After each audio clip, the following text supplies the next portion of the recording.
So ayan. Ayan na siya.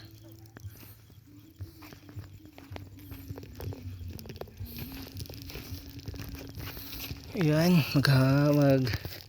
ano naman ako ng wait lang guys. Kasi inaano ko yung paglalagyan ko ng cellphone.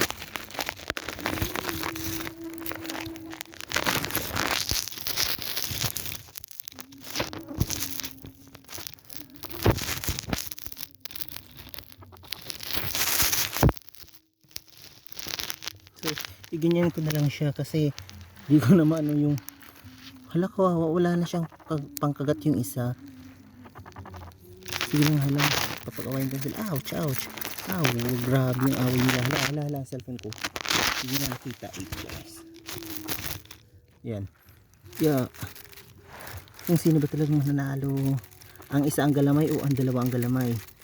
Galamay tuloy yung pangkagat. Wow, hindi siya maatras kahit isa lang yung pangkagat niyo. Go.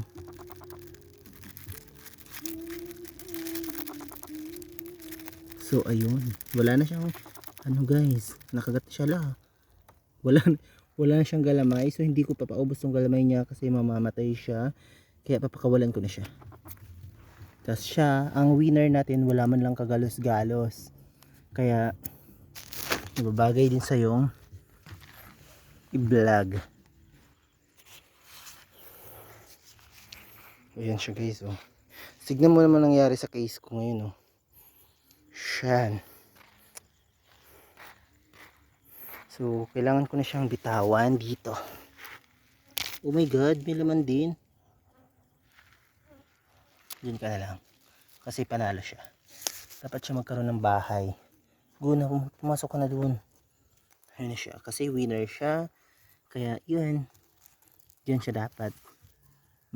Binigyan ko na siya ng sarili niyang bahay. Ayan. And then sa mga nanood, maraming salamat sa ating paaway agukoy. Thanks, bye bye.